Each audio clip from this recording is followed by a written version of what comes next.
पत्र लीक हो जाता है। इससे पहले बीपीएससी का मामला हुआ, कल जो बीएससी का परीक्षा हुआ उसका पत्र लीक हो गया।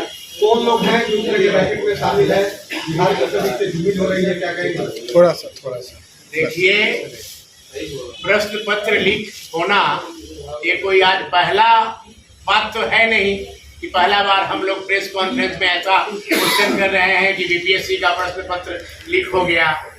लीक होने के बाद कई बार राज्य सरकार ने कार्रवाई दिखलाने के लिए पहल भी की, लेकिन आज तक ऐसा कोई ठोस अंजाम नहीं निकला। इस पे ईओयू एजेंसी, जो बहुत ही चर्चित एजेंसी है, आर्थिक अपराध इकाई और भी कई एक एजेंसी को लगाई गई, लेकिन उसके बावजूद भी प्रश्न पत्र लीक हो जाना ये तो भाई बहुत बड़ी दुख का विषय है, चिंता का विषय है। इससे कि बिहार के पूरे परीक्षार्थियों का, बेरोजगारों का, विद्यार्थियों का भविष्य अधर में लटका हुआ है। और एक तरफ सरकार कहती है कि हम अधिक से अधिक रोजगार दे रहे हैं। अरे भैया, पहले करप्शन ठीक कर लीजिए ना, करप्शन ठीक कर लीजिए। रोजगार में थोड़ा धीरे भी होगा तो चलेगा, लेकिन भ्रष्टाचार करके सभी का भविष्य आप अंधकार में डाल रहे हैं। इसलिए इसमें सुधार करने की, ठोस कदम लेने की माननीय मुख्यमंत्री जी की जरूरत है। ना जाने मुख्यमंत्री जी क्यों इस पर सुस्त और ढीली कार्रवाई कर रहे हैं या कुछ ठोस कदम नहीं उठा पा रहे हैं।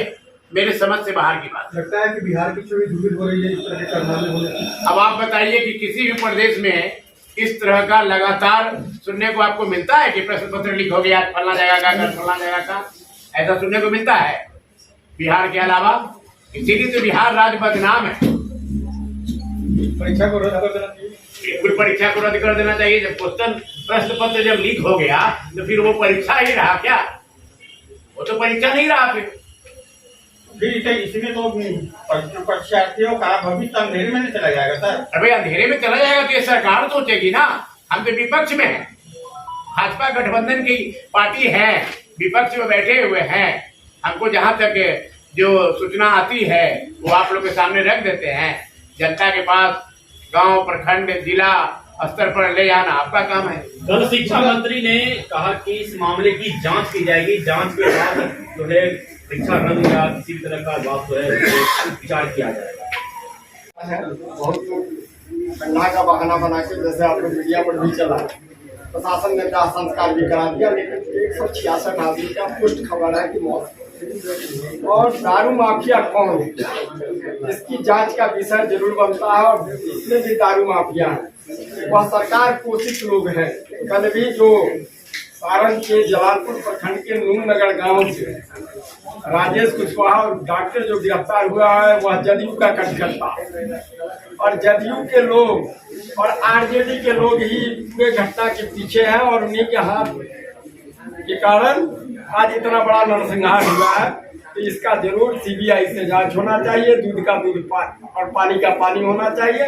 ये शराब माफिया जितना है ये सब सरकार पोषित लोग हैं, और सरकार के संरक्षण में यह शराब का 2 नंबर का कारोबार बिहार में चल रहा है।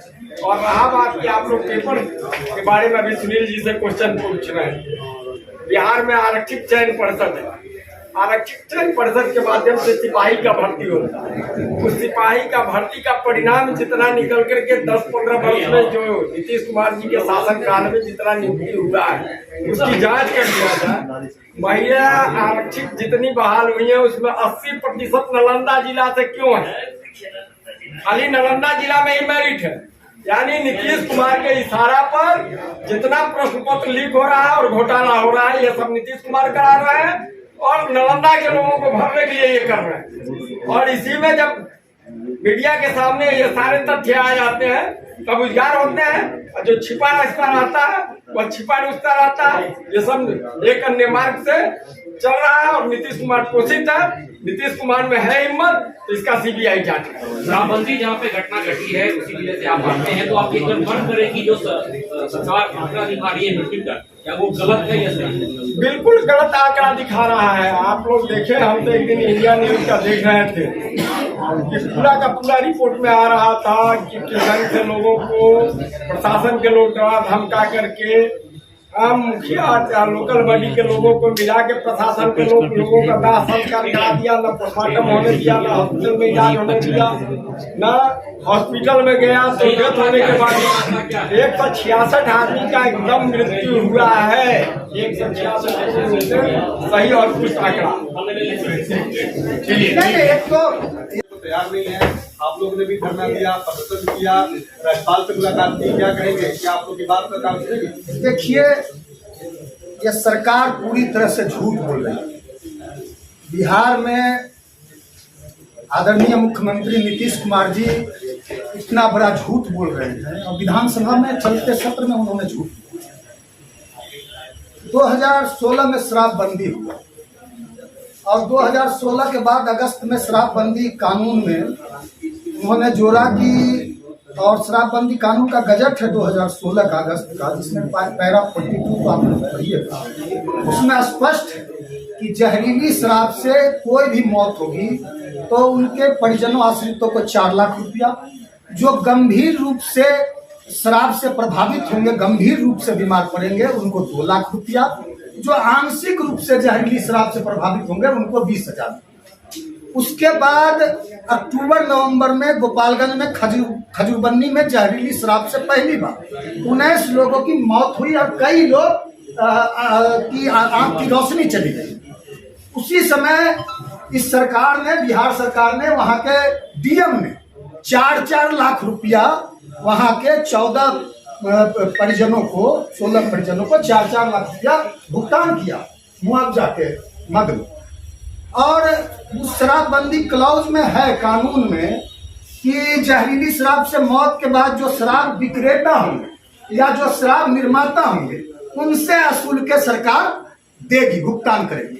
मुख्यमंत्री जी विधानसभा में झूठ बोल रहे थे पूरी तरह से कि जो पिएगा वो मरेगा, और इतना निष्ठुर और इतने असंवेदनशील मुख्यमंत्री कि हम उसका मौत का प्रचार कराएंगे।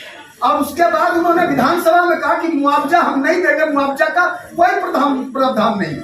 आप ही के चैनल पे 3 दिन पहले आदरणीय मुख्यमंत्री जी ने इस बात को माना, जब उनकी झूठ की पोल खुल गई तो उन्होंने मीडिया के सामने इस बात को माना कि शराबबंदी क्लॉज में पैरा 42 में 2016 में यह प्रावधान है। मुख्यमंत्री जी का 3 दिन पहले का बयान है कि जो शराब निर्माता होंगे, शराब विक्रेता होंगे, उनसे असूल कर हम लोग जो परिजन है उनको पैसा देंगे। तो मुख्यमंत्री जी से यही आग्रह है, इस झूठी सरकार से यही आग्रह है, इस पाखंडी सरकार से यही आग्रह है, इस जुल्मी अत्याचारी हत्यारी सरकार से हमारा यही आग्रह है कि अविलंब आप जो गोपालगंज, जो छपरा में यह मौत का आंकड़ा छिपा रहे हैं, मौत का फर्जीवाड़ा कर रहे हैं।